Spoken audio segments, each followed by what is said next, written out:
Hey everyone, Jordan from the Sickos Committee here. We didn't record a new episode on April 7th due to folks traveling for the eclipse, so instead, we're sharing the first episode of our Patreon exclusive series, the Prairie Chronicles. Kamish and Blue from Feed Your Mascot podcast are doing a deep dive into the history of athletics and circumstances around Prairie View A&M football's record-breaking 80-game losing streak. If this is up your alley, you can join our Patreon, and for $5 a month, you get access to this podcast, Kamish's Corner, and yes, rah rah rah, yes, our marching band / fight song podcast. Thank you, as always, for listening, and we'll talk to you again with another new episode of the podcast on Thursday.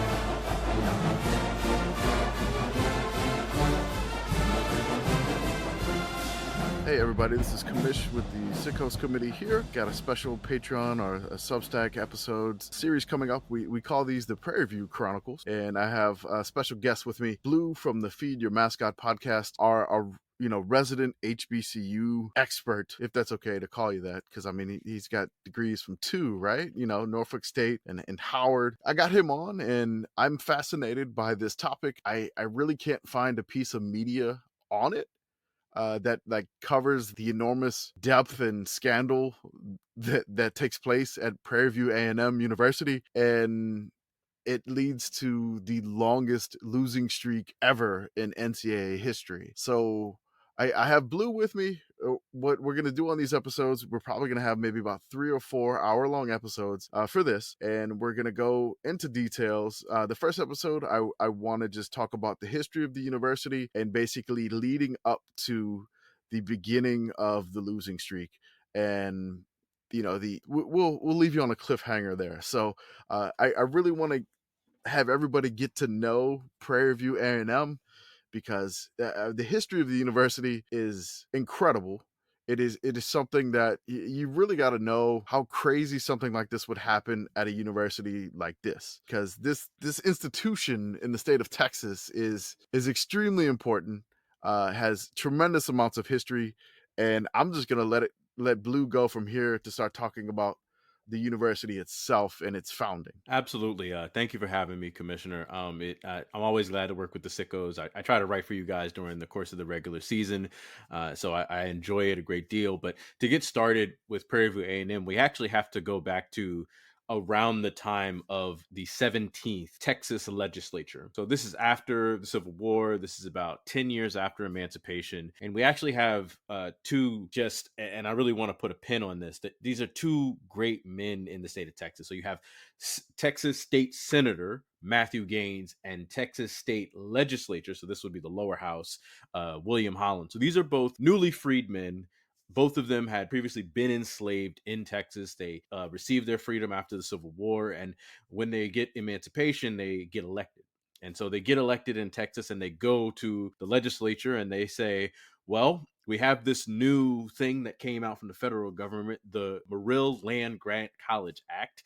Well, we should do that here in Texas. And so they begin writing legislation for an agricultural and mechanical university to come forth within Texas. And so what we get is Texas writes this law, and we get the Agricultural and Mechanical College of Texas. Today, it's better known as Texas A&M University. However, at the time, the federal government requires, if you're going to have one of these universities and you're going to segregate it, then there must also be an available institution for the newly freed men and women of the state.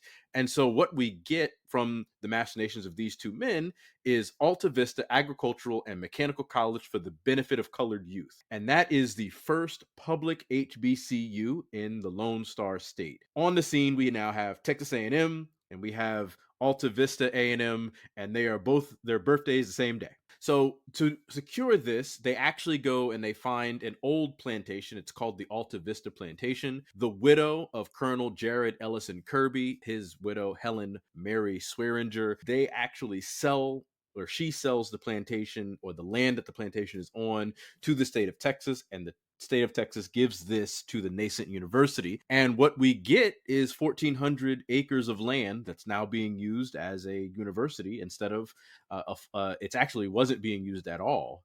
But one of the impressive things that's going on right now is that Prairie View A&M is kind of researching and looking for any descendants of any of the formerly enslaved people who lived at Alta Vista. And recently they wrote an article saying they found a registry in Austin, and it had about 75 names, and they have done genealogy for 50 of those names. And that work is ongoing to celebrate the 150th anniversary of Prairie View A&M, which is coming up in 2026. But just really quickly on Helen Swearinger, she, in her own right, she goes on to becomes the first dean of the women at the University of Texas. She's the first dean of women. And so she goes on and has a career in education, and is also the purveyor and sells that land for what becomes Prairie View A&M.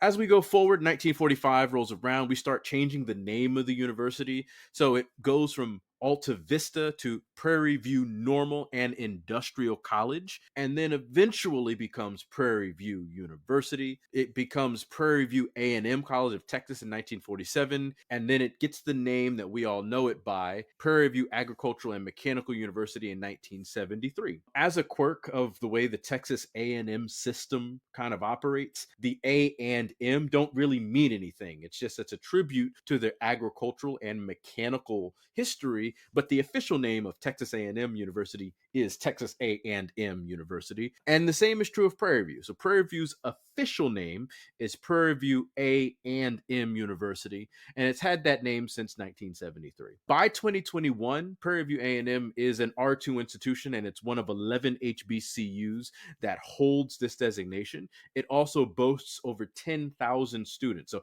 this is one of the larger HBCUs, and it's one of the more widely recognized academic institutions within the HBCU community. Within that constellation, it really does shine brightly as one of the great schools, on top of being a land grant school. I wanted to ask the commish, though, from there, we go directly into the football history, and I wanted to know if you wanted to start that, if you're ready for that Oh part. yeah, we're ready to start the football history. I really love. If you don't know where Prairie View is, it's outside of like Houston and Katy, really not too far from the city itself. It's a little bit to the northwest of Houston and Katy. One of my friends, Andrew, actually attended and recently graduated from Prairie View A&M. So he was able to just like live in Katy and commute there at Prairie View A&M. So if you're not aware with where that location is, it's kind of almost in the same region as I'd say maybe Eric Dickerson. He lived in Sealy, it's kind of a little bit outside of that Houston Katy corridor, a little bit off of I-10. The area is kind of incredible to think about. They had 1,400 acres there now, because that area it's rapidly developing, and it's insane how big Katy and Houston are now. But yes, let's go right ahead and get into the football history of Prairie View A&M, because that's what we're doing here at the committee. We want to know this history of Prairie View. I don't know if anybody has like a really good opinion of Prairie View A&M football, but in its infancy, this program was a powerhouse. That's right. So they kind of start their first season in 1907. So to give a short history on HBCU football in general, the first game is played in December of 1892 in North Carolina, and it transfers rapidly across that area, the middle eastern, southeast of the United States. Teams start popping up all over the place. And by 1907, Prairie View A&M is kicking off their very first season. They play one game. We don't know which opponent. We don't know who won the game. We don't know who the coach was. We don't have any records of who any of the players are. No, normally And it's hard to get records for some of these it schools. is. Period, and then you add in the HBCU layer, it's even more difficult. Yeah, so they don't even have a team after that. So they have a team 1907, don't play any games in 1908, and they kind of go back and forth until after World War One. So after World War One, they have a few more teams. We don't know who the coach is, but the first season that we have records on is 1924, and the first coach who we can identify is Henry Boyd Hucles. Now, this is kind of important for me because he's a Virginia Union All American. So he plays at Virginia Union, which is the oldest HBCU in the Commonwealth of Virginia. He plays on their football team, which was a power at the time at the nascent CIAA. And he studied physics. So, like me, I feel some small connection to this coach. And he makes his way to Texas and he starts their football program, or at least puts records on. And he has kind of a middling time there. He doesn't win 100 games. He's only there a couple of years. But the second coach is the one I really think we should talk about is James H. Law. He comes in and he starts the Prairie View Bowl. And so when we talk about bowl games for HBCUs, a lot of people have read Blood, Sweat, and Tears, the FAMU story, and they know about the Orange Blossom Classic. This is still played today. FAMU, that's their signature bowl game. It's around homecoming. They bring everybody back into Bragg Stadium, and it's a big party for and celebration of FAMU Rattler football. Well, this is happening all over HBCU ball, and Prairie View's version of this is the Prairie View Bowl, and that gets its start 1926. And that's an end of the year celebration of the Prairie View A&M Panther football team. They bring people back. It's tantamount to homecoming because I want to be clear, homecoming is a separate event. The Prairie View Bowl is its own thing. Immediately after that, we get the Sam B. Taylor administration. He's another Virginia man. He actually goes to Northwestern. He's a Wildcat, gets his degree there, and he wins 3 Black national championships over the course of his career, 2 of them with Prairie View A&M. He wins over 160 games over his 40-year coaching career, all of them at HBCUs, all of them against HBCUs, and that includes 10 bowl games over the course of his time as coach. So this is like you said, Commissioner, they have great success very early. So around the start of Oh no, I was just saying yes. I was agreeing. yeah. So this is around the time Black newspapers all over the country are starting to select, hey, this team had the best season amongst the HBCUs. We are awarding them a national championship. After Coach Taylor retires, we get the greatest coach in the history of Prairie View A&M. This is Coach Billy Nix. And his career, he coaches for 35 years, and this is over 2 different programs. He has 193 wins at Morris Brown and Prairie View A&M. He wins 6 Black national championships, 7 SWAC championships. He wins the Vulcan Bowl, the Prairie View Bowl. He goes and wins the Orange Bowl Classic against the great Jake Gaither. So we always talk about coaches we know Eddie Robinson Jr., we know Jake Gaither. At the time that these guys are active, Coach Nix is also running around and he is winning against these guys and he's winning games. And he, against these other coaches, has 3 undefeated seasons. He goes 12-0 in 1953, 10-0 in 1958, 9-0 in 1964. And I want to also stress this. To prove that his team can go against anybody, he takes his team to the NAIA championship game in 1963. So there, at the time, this is a little bit of a confusion because Prairie View A&M is firmly in the SWAC. They are playing a SWAC schedule. They are playing SWAC teams, but they are not in the SWAC for all sports. They're an independent in some other sports. So they're a baseball independent. They're a barnstorming baseball team. Their basketball team kind of bounces around. They play in the SEAC some years. They kind of hang around the SWAC other years. They don't truly commit with a capital C to the SWAC until 1935. And then again, teams come in and out of conferences a little more fluidly at this time. It's not the way we know it today, where you got to pay a huge exit fee. Yeah, we didn't have back before I think like 73 when the NCAA started to log their like rules with like conferences and everything like that. Like, hey, you have to be in this conference, and this conference must sponsor X amount of sports. Like, you can't be like a football only conference. So once that started to happen, like Prairie View really got locked into the SWAC. You mentioned Coach Eddie Robinson. I was able to find a quote from Eddie Robinson talking about him playing Prairie View back in the day here with Coach Billy Nix. He said he did not like to play Prairie View at all. He said he always had trouble with them, and he did not like going to Texas to face Prairie View A&M.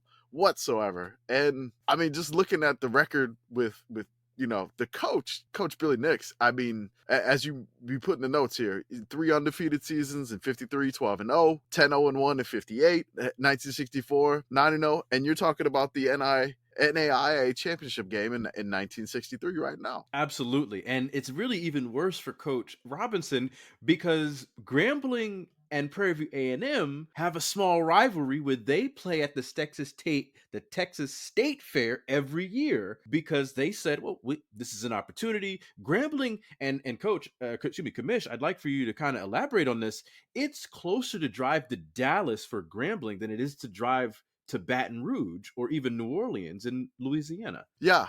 So Grambling's is North Louisiana, and there's not a direct route to New Orleans where Grambling is. Same with like where I was at ULM in Monroe. Like you have to do this weird loop, and it's just not a direct route. Either you go to Jackson, and then you go straight down Interstate 55 to like Hammond, and then you got to go to New Orleans about an hour from that point. Or you can take some back roads and take you about 3.5 hours to get to Baton Rouge, and then go that way, which is ridiculous. So Grambling is basically, I'd say maybe about an hour from Shreveport, and it's really like 3 hours. And then Prairie View getting to Dallas, they could just take 45, Interstate 45. It's like 4 hours. So it's almost like an even meeting point. But when you look at geography, like it's weird that they're closer together, but there's no direct route to get to these two places. Correct. And again, they start playing at the Texas State Fair before the Red River rivalry begins playing their annual game at the Texas State Fair. And they still play the week before to this day. So just another small tidbit of HBCU history there. Anyways, Coach Billy Nix, he has a great career. He hangs up his whistle and clipboard and then goes on and becomes the AD, where he's the AD for another decade or so at Prairie View A&M, and then he finally retires. And then we start to get the first signs of decline and trouble at Prairie View A&M. So their last winning season after this is 1976, and they go 6-5. And then that point on, they have an average losing margin by a great number. I know you've got a couple of notes here. In 1987, we have Coach Conway Hyman. He plays Southern and they get blown out.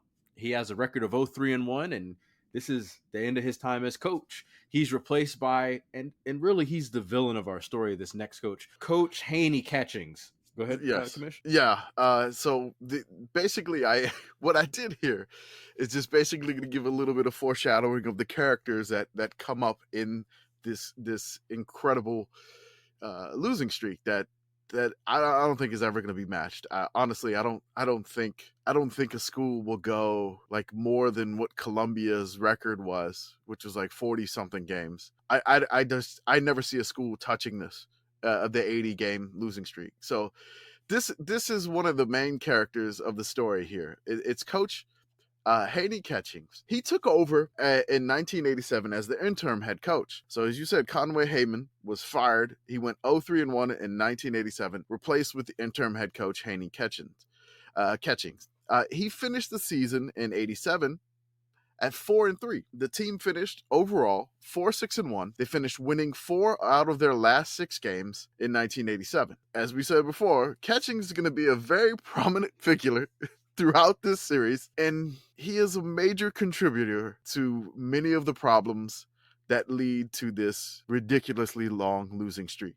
In 88, Catchings was hired full-time as the head coach after the 87 season due to the promising season finish. Yeah, so Coach Catchings comes in. Coach Catchings has an extensive history coaching at the HBCU level. He had been an assistant at a few places. He was on staff at Prairie View A&M for a little while before he actually gets the interim tag, and then they take the tag off. He becomes the head coach. One of the things about Coach Catchings, and I know we'll get into this, but one of the reasons why he starts this decline is he starts putting incentives in front of players where to get their book money, they have to perform to the standards he selects. And that starts to become a problem because, as you've noted, this 5-5 season they have in 1988 is their first non-losing season in almost a decade. Technically, it was a non-losing season, but in the NCAA record books, they actually got penalized and they had to forfeit a game. So Mr. Catchings used an ineligible player, and they had to forfeit their win to Southern, their 2014 win over Southern. So the official record was not a non-losing season. So that got taken away from them due to some violations by Coach Catchings using an ineligible player. Honestly, they would have gotten another game taken away from them. But apparently, them and Texas Southern both decided to use ineligible players, and those are offsetting penalties. Cancel the forfeit, I guess, because that's what the SWAC ruled in this situation. They're like, "Hey, they use an ineligible player. You can keep your win." It's ridiculous. It is ridiculous. I mean, this is the 1980s. The way that some, say, larger institutions have entire compliance departments, and they have entire staffs of people whose only job is to ensure that players maintain their eligibility. A small HBCU doesn't have those resources. A large HBCU doesn't have those resources. Prairie View A&M did not have a compliance department, still doesn't have a compliance department, and just could not ensure all of their players were keeping up with their academic standards, or whatever the reasoning may have been to prevent any sort of ineligible players being played. And so I think it was fair for SWAC to say, look, you both use ineligible players. The game played out the way it did, and we're not going to mark them out. I get that. The SWAC has done that before.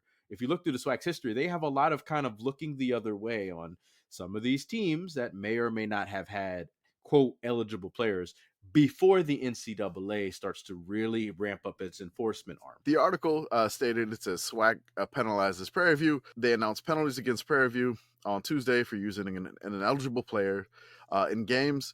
The football team won against Southern and in Texas Southern. The penalties imposed on the Texas school by the conference included a public reprimand, a censure, and then a forfeiture of the game against Southern, a fine of an undisclosed amount, and a recertification by the university that its current policies and practices conform to requirements in the SWAC manual and the NCAA regulations. The other part, I love this article. Like, Prairie View was not required to forfeit the Texas Southern game because Texas Southern also used an ineligible player and faces penalties that will be announced later. Conference Commissioner James Frank said in a news release. I've never seen that before. Have you heard of, like, both teams using an eligible player and there's like, okay, the game counts, nobody gets to forfeit anything? I've seen games where both teams had ineligible players, but both teams had to forfeit the game. And that would be, if you look at, I believe it's Georgia Tech, when they went and won the ACC in 2009, there's another team that winds up having to forfeit on that schedule. And so neither team is able to count that game at all. So it's just like the game never happened. The game just never happened. Never happened. It was never played. And get that out of your memory. Get it out of your memory didn't count. I do want to point out, if you look at Texas Southern is one of the other HBCUs in the state of Texas. It's one of the other public HBCUs. It's actually in Houston. Texas Southern plays Prairie View A&M in what I'd like to say is a contentious named game called the Labor Day Classic. They have been playing this game with each other for a long time. It has not always been called the Labor Day Classic. I would like to point out that the oldest named and most consistently named Labor Day Classic is between Norfolk State University and Virginia State University. Prairie View A&M and Texas State will argue that they've been playing it longer. We just didn't call it that. And I'd say that's fine, but you have to call things what they are. And Norfolk State, yeah, they got to call it. Norfolk State and Virginia State have called it since 1991 the Labor Day Classic. Okay. But of course, we're not going to argue too much. These two teams have been playing each other a long time. Maybe not consistently, but they've been playing a long time. Okay. All right. Maybe is there one like maybe like the Deep South Labor Day Classic or the Texas Labor Day Classic, and then you can have the other one like the official Labor Day Classic? Can we broker a divide of the Labor Day Classic here? I don't know that we can, because Virginia State was going to say, well, we've been playing football longer than all of you, so I don't see why we have to change anything. And again, Virginia State's, they helped found the CIAA, so I'm not going to. All right. I'm not going to go ahead and argue with them too much. We don't want to anger Virginia State. All right, we got it. We don't want to do that. You don't want the Trojans to be mad at you. All right. You go to war that way. But as we carry on in 1989, catching causes even more problems. And you've got something from the Abilene Reporter News here. They launch a probe at Prairie View A&M. So this is kind of what you were mentioning earlier. You were mentioning that there was an issue that Catchings was trying to incentivize the players to get book money, to get many other different things. So there was a probe launched on February 1989. So this is after the '88 season. He's got the trouble with the ineligible players in 2 different games. Now Catchings has got a little bit more trouble here. So Prairie View A&M's president says he will launch an internal investigation into the allegations by striking football players. So the Prairie View A&M players started to strike against their head coach. They claim the coach was blocking their education. So as you're telling them, they're like, hey, they have to do this stuff to get books. They have to do all this stuff. The student athletes at Prairie View A&M are actually picketing Catchings. They are striking. So then the university president has basically forced to take action. University president Percy Pierre decided to investigate the claims after meeting with 55 football players in a closed meeting on Tuesday night. Specifically, this investigation will consider any possible violations of university rules and or NCAA rules, Pierre said. Prairie View is a member of both the NCAA, Division I AA, which is now FCS, and the Southwestern Athletic Conference. The players who began their walkout last week, so this was going on for a week before this occurred. So they have vowed to remain on strike until Haney Catchings is fired. They wanted their coach fired as the Panthers head coach, but Pierre said it is too soon to speculate on the coach's future at Prairie View. So you essentially have a player mutiny on your hands right now. The players are striking against this coach. They want him out, and they're trying to force the president's hand. The president has said again, we will take the appropriate action based on what we find through the investigation, said Pierre, who added that no deadline on the investigation had been set. Striking players have charged that Catchings has stymied their academic growth during his 1.5 years as head coach. Players also claim Catchings put them through unsafe drills, held frequent 6-hour practices, and threatened to suspend scholarship funds if athletes did not produce on the field. As you foreshadowed, this is some crazy stuff happening. And Catchings has essentially only been as the head man for a year and a half. He had some time at Prairie View, 86, 87. He really came from Albany State, his alma mater's Alcorn State. I've only read about another mutiny against their coach, and this was 1956 Washington, where they mutinied against the coach, and then the Pacific Coast Conference kind of basically fell apart, and then later became the Pac-10 or Pac-8. The coach that got mutinied against became the lieutenant governor of the state of Washington. This is a little bit different scenario here. You have, this is highly visible. They're striking for a week. They are forcing the president to investigate all of these allegations. They want the coach fired. They are calling for his head. Absolutely. And this is actually one in a long line of HBCU teams that have gone on strike. And so I want to paint another picture for you. This is recent memory. This is in the last decade. So in 2011, the Grambling football team goes on strike. And they're on strike because they're taking these paycheck games. So they're taking multiple paycheck games a year. Yep. They're riding the bus to go play these games. So they're getting on the bus and they're riding up to Oklahoma and they get blown out. They have to ride the bus back home. And then the next week they're getting back on the bus and they're riding up to West Virginia to get blown out. And administrators at Grambling are flying. So they're on 16-hour bus rides, getting blown out. The equipment's not being cleaned appropriately. I remember this. Yeah. They go on strike. Oh, yeah. So, yes, this is not unprecedented. Doesn't happen in often this case, here. though. In this case, one, though, they were upset. Oh, yeah. And if you permit me for a minute, I want to talk about Dr. Percy Pierre, who is the current at our point in the story.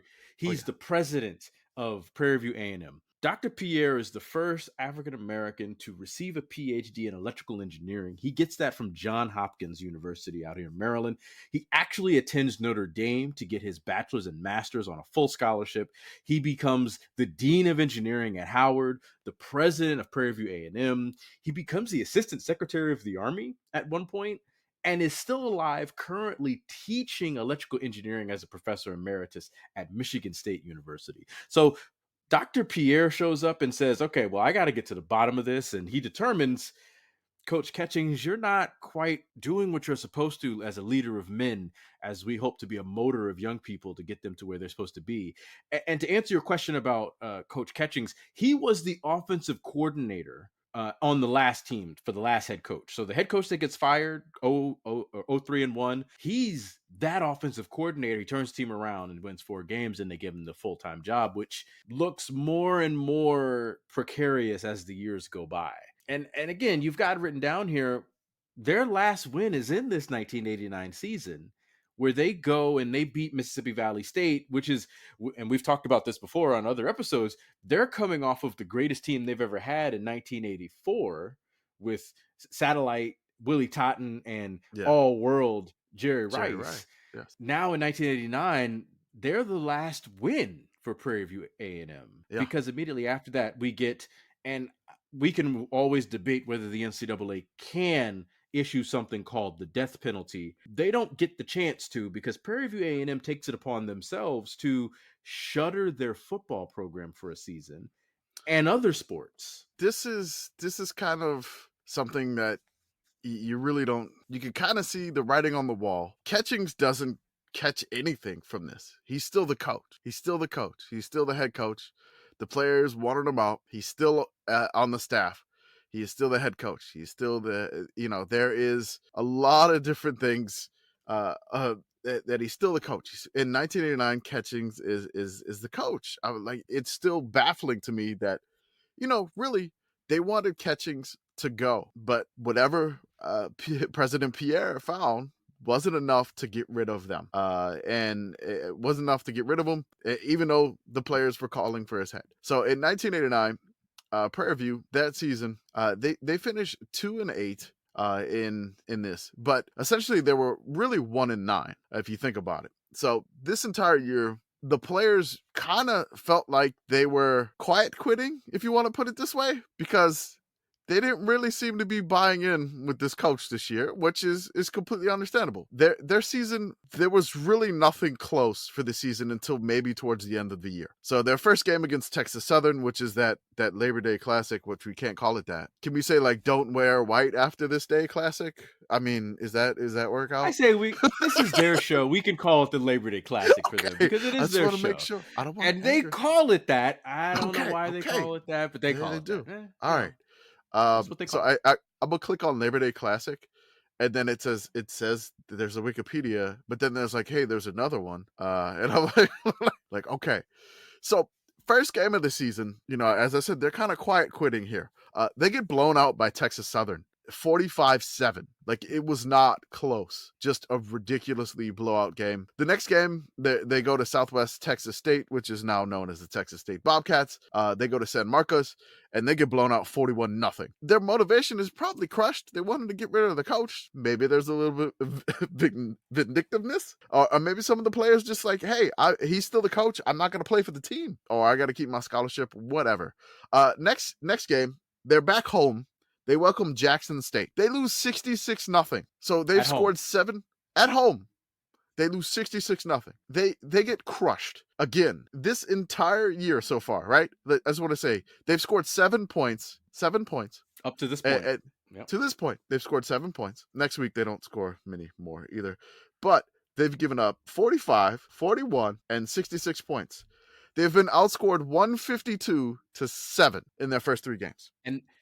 And they kick a field goal in the only game that they played at home in Prairie View. They scored 0, and then next week they have to go and they're playing their games at Kyle Field. So they're playing at Texas A&M's stadium when Southern comes to town. Yeah, so they play Southern at Kyle Field. They lose 34-3. So they're up to 10 points on the season. Their defense played a little bit better, so You know, it's great. They kept them under 40. 186 186 to 10 right now is the scoring difference. As you mentioned before, it's the State Fair Classic time. They are going to the Cotton Bowl on September 30th, 1989. They are facing Grambling State, as they do in the State Fair Classic. Nearly 60,000 folks in attendance to watch Prairie View lose to Grambling State 39-0. So yes, I want to this point is out, but just want to point out that Grambling team went undefeated in SWAC play. true. So this is the best team in the SWAC, and they get obliterated in the biggest stadium. The biggest stadium they'll play on all year. I don't want to say the Cotton Bowl is bigger than any of the big state schools, so I forgive don't I me, don't think the Texas Cotton Bowl fans is and bigger than Aggie Kyle fans. Field, but It's not, but yeah, this is the biggest stage that for them. Prairie View plays on. It's in the Cotton Bowl, and they lose 39-0 in front of 59,000 people. The next week they go up to Little Rock to play University of Arkansas Pine Bluff. This one was actually close. They scored their most points that they scored all year.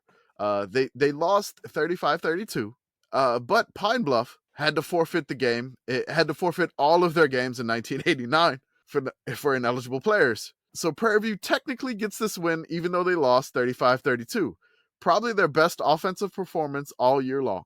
You know, they had to forfeit everything. It was incredible. It's just they had the forfeit all last season, 7 victories and a tie, a violation. The school is of ongoing probe. The forfeit 8 games, and this is an NAIA school, so this is not Division One. So Prairie View's closest game at this point was against an NAIA school, Pine Bluff. They're no longer an NAIA school, but at the time they were. They finally got some points on the board. That's nice. They got to go to Alabama State next week, and they don't get any points on the board. They lose 47-0 at the Crampton Bowl. There, only 7,000 in attendance to see that one, so it wasn't too bad, I guess. I want to point one thing out because you said that their best performance to that point was an NAIA school. The next week after this game, when they go and they get their only win against Mississippi Valley State, they win at home 21-12. They beat the Delta Devils. They play Langston. Langston University is the only HBCU in Oklahoma, and it is also an NAIA school, and they lose that game by 1 point. So even though they're playing multiple NAIA schools, they're losing to them. Yeah. That's the state of affairs that this team is in 1989. I'm just going to say something here. We're going to see Langston again towards the end of this series. We are. We sure are. So it's funny how they started and how they ended. Oh, wow. Amazing. It's amazing how it works. Great writing, Commish. Yeah, I didn't write this, but I mean, it's the story that we can tell. I've made this argument multiple times. There is something, and as a physicist, this sticks out to me. There is something to be said about the revolution and how revolution works in football. So from the rotation of a football when you throw it to the cyclical nature of having the ball, giving the ball away if you punt or kick off, to the clock that we use to measure a game, to the fact that we do this every year. There is a cyclical nature to the game of football, and Langston is going to be important later. They will. They play a big role towards the end, and multiple times they'll come back up in the story. So their last win in 1989, win, I'll put in quotes, like an actual win. Absolutely. They beat the Mississippi Valley State Delta Devils. They win 21-12, and its first SWAC victory. For the second straight week, the Delta Devils outgained opposition in total yardage, but they lost. The Delta Devils had 301 yards of offense to Prairie View's 144. They doubled their yardage, and they lost 21-12 to Prairie View. Problem here, Mississippi Valley State had about 4 interceptions. Prairie View took 1 kick return for the house. I'm sorry, interception 2. I'm sorry. Prairie View did everything not on offense here. They had a 50-yard interception return for a touchdown, an 80-yard pass reception return for a touchdown, and then they had a 96-yard kickoff return for a touchdown. So the Prairie View offense didn't do anything. All of their points. Well, hold on. And I know you're probably going to get to it, The offense fumbled 4 times. Yeah, This is I mean, Prairie View, this is Prairie View. and they lost 2 of them. They That's lost 2 of them. they did something. They also threw 3 interceptions, They did. but they didn't throw pick sixes. So Well, that does matter. That does matter. apparently that does matter. So this was kind of an incredible sickos game for Prairie View to win this. Just outgained, It is. double yardage. They scored 2 touchdowns on defense, and they scored a kick return for a touchdown. And this is their last win for nearly a decade. For They nearly a completed decade. 8 Their next win passes. doesn't come until 1998. Prairie View completes 8 passes total in Yes. this game. Well, I It's mean, if you count the I 3 to the other team, it's 11, but That's fair. You know okay. what? I hadn't thought of that. That means that the 20 passes that Mississippi Valley completed is actually 24 because Oh, 4 of them there went you to the go. other team. I mean, they And had 2 more of them went for touchdowns too. touchdowns. I know. I just it's interesting to me that I would have loved to watch this game if we can find archive Oh footage of it. god, I I doubt wish. any I doubt I it doubt exists. any exists. Yeah. But this is I just want to read kind of the last 2 paragraphs Go right of the ahead. article that comes from the Clarion Ledger. Prairie View led 14-12 at halftime. Allen Richardson took the second half kickoff and returned it 96 yards for the Panthers' final touchdown. Prairie View improved to 1-7 overall and 1-4 in the SWAC. Valley 1-7 and overall and 1-5 in the WAC plays Alcorn State next week. Yeah. So, That's a all right. biting statement. That That's is. a biting 2 sentences. So that is their last win for a decade. October 28th, 1989. Their next game is they're at Langston, and as you mentioned before, they were NAIA at the time, which I think they still They are, still right? are. Okay. They still are. So they go to Oklahoma to play Langston. They lose 19-18. This game had Langston rally from an 18-6 first half deficit. So Prairie View blew an 18-6 lead to an NAIA team in front of Langston's homecoming crowd, and they won 19-18 by winning with an extra point, essentially, here. So this was game 1 of the 80-game losing streak. Game 2 was the last game of the season. They went up to Natchez, Mississippi to face Alcorn State, and they got blown out 56-7, thus ending 1989. The headline says Alcorn roars back. Apparently, Prairie View took the lead 7-0. Well, there you go. I want to put a pin and a button. I want to tie a nice ribbon on this Okay. because I didn't get to talk about this in the history of Prairie View A&M. So Yeah. for a single season, Prairie View A&M has what I think is a first team all name American as head coach. His name is Theophilus Danzy. And he coaches Oh my. Prairie View A&M for 1 season. He actually is the head coach of the Alcorn State football team in 1989 for the second loss of the 80-game losing streak. He's the one that led them to a 56-7 victory over Prairie A&M Say the name again. Say the name again. It's worth it. Do it again. The name of this coach is Coach Theophilus Danzy. Theophilus. Love Theophilus. Danzy, He actually has a great career. He coaches at Prairie View, Alabama A&M, Miles College, Alcorn, and then finishes out his career at Stillman. So he has a great career. He doesn't win any championships, but has a solid career, taking programs from where they are to where they're going. So Alcorn was solid that year too. They've I think they were like 4-3 in the SWAC or 5-2 in the SWAC and 7-3 overall. Yeah. They're 5-2. So they had a really solid year, and Prairie View, yeah, you scored. You didn't get shut out this time. So they had the props to you, lead. Prairie View. Yeah, had a lead. The offseason arrives and trouble begins. In May of 1990, Prairie View decides to drop most sports for 5 years. They're dropping sports. The article, which I have linked for you in the DMs if you needed it, it's called Ops to Dropped. All right. So it's written by Mark Evangelista from the Houston Chronicle.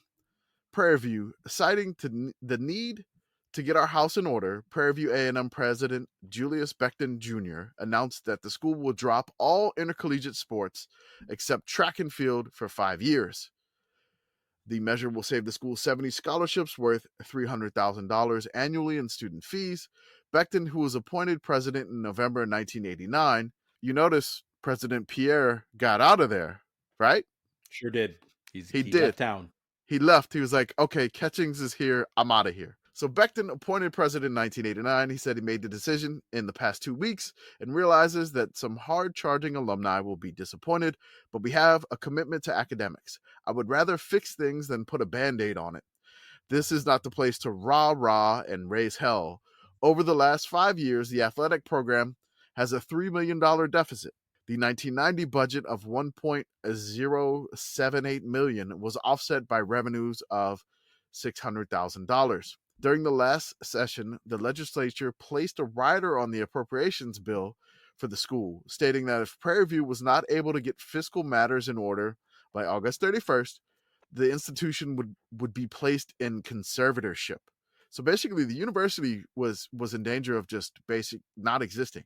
So I do wonder about that, because being a Morrill Act school, they're getting appropriations not just from the state of Texas, they're getting them from the federal government. So even if they had a rider from the state and were put into conservatorship, they would have had federal government money that may have been able to keep their doors open.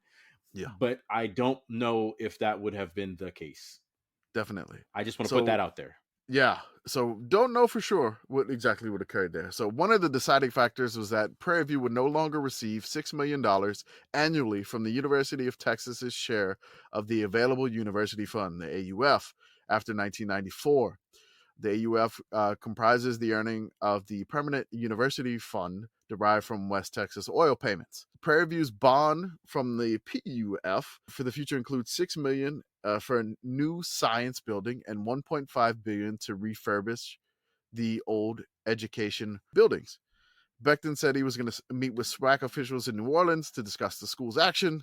The school hopes to return to the SWAC, he said. We'll go wherever we can. We'll work our way back. If we don't find out we won't be ready in 5 years, then it's clear we don't deserve a program. Beckton said he had reached a verbal agreement with Huston Tilliston's Edward Plummer as a basketball coach. Plummer will join the faculty and work with the intramural department. No agreement has been reached with former Yates football coach Luther Booker, but talks will continue because Catchings got fired, right? He does get fired, yes. Yes, he does. During the He also gets another job. Yeah, I don't know if you know this. He gets another job. That'll come up in next episode, I'm pretty sure. More foreshadowing, yeah. Beckton said he'd rather see the money be spent on dorms or the cafeteria. We just need to put the money back where it belongs. Academics is and should always be number one priority. The track program was kept because when we first took a look, we found that track was the most successful program we had. They were chosen for the 1992 Olympics in Barcelona, Spain. Coach Barbara Jackett's headlines a women's track program that has been perennial SWAC team champions. So the track head coach, Barbara Jackett, this is our first mention of her. She's going to come up again too. She's been chosen for the 1992 Olympics as a coach for the U.S. team in Barcelona, Spain. She's coming up too in the next episode. Don't worry. We didn't forget about her either. So this is basically what happens here. They're suspending the program. Then all programs. Almost all programs. All programs for 5 years except track. Track is still alive because track, we're hooked in with the Olympics, right? We're hooked in here. And we're going to leave you on this piece for episode 1. So remember I said this was May 26th, right? That's right. June 13th, 1990. Prairie View president says $100,000 is missing.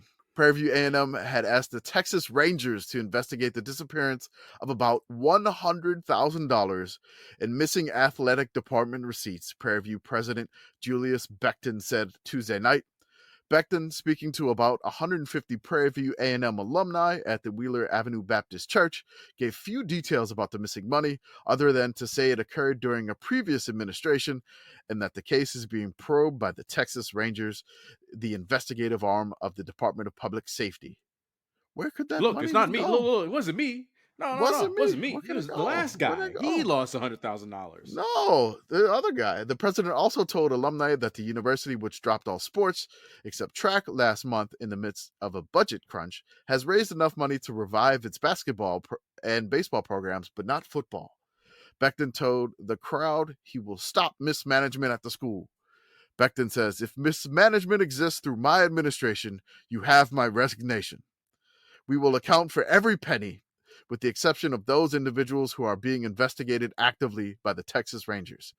Becton, who took office on December 18th in 1989, decided to drop athletics, except for track, on May 25th.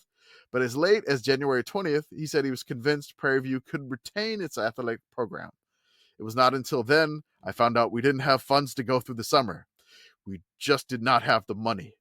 When can we get the funds and some kind of guarantee and do not have to draw money from other school funds? Then I'll be more than happy to sign the dotted line to bring back athletics. Becton said, even if money is raised to provide football, SWAC conference teams have already adjusted their schedules without Prairie View. He said the So school. before you go forward, Go ahead. I do want to say this. We know the SWAC today to be a 14 team league. The SWAC had 9 teams at the time. They didn't have a full. This is before the NCAA allows for lower levels to have conference championship games or Yep. divisions or to separate their company anyway. Everybody played round robin. At the time, the SWAC was only a single digit league, and now they're short one team.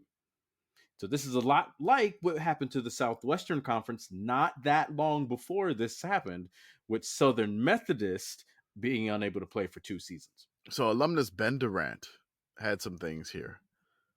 He said, you were influenced by bad information, said Durant, drawing applause from the crowd, many of whom were caustic towards Becton. Prairie View has been victimized by shoddy fiscal management that has directly resulted in the current state of affairs. It is now time to acknowledge that there has been an investigation for some time by certain officials into the fiscal policies that have plagued not only the athletic department, but the university in general. Durant noted that the football players this spring did not have their fees paid because of an oversight. Becton said the problem was resolved quickly. When Durant asked why Becton still kept the same management team that allowed a $6 million in the school building fund to drop to zero, now $6 million is missing? Becton said he would not Yep. announce changes in his team at this time. It is my management team, mine. One local Prairie View alumni chapter president said his chapter has raised $10,000 for Prairie View, but will not give it to the school until the chapter knows where the money will go. Just So gonna leave it there. this is a common occurrence among HBCUs where money is tight and sometimes bookkeeping is not always to the high standards that are expected.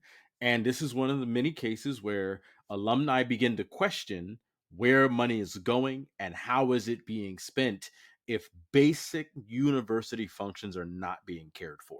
I do want to talk about at this time President Julius W. Becton Jr.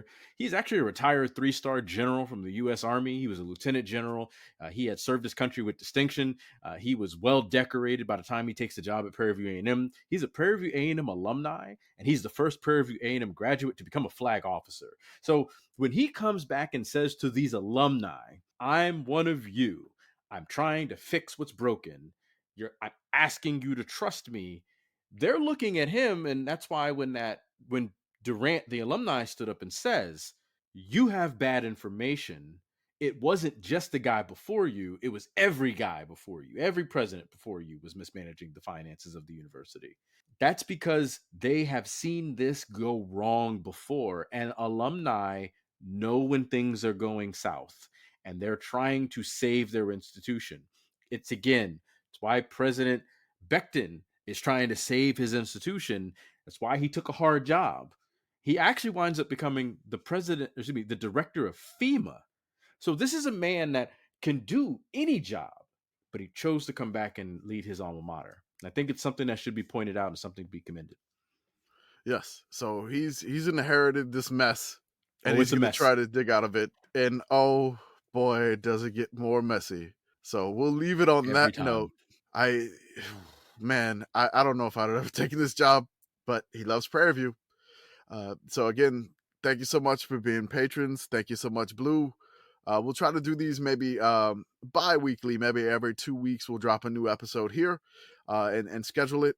I'll have Blue with me going over this incredibly long streak. So just keep these things in your head. The last win over Mississippi Valley State was probably the most sickos game of all time. It's up One there. of them. One of them. It's up there.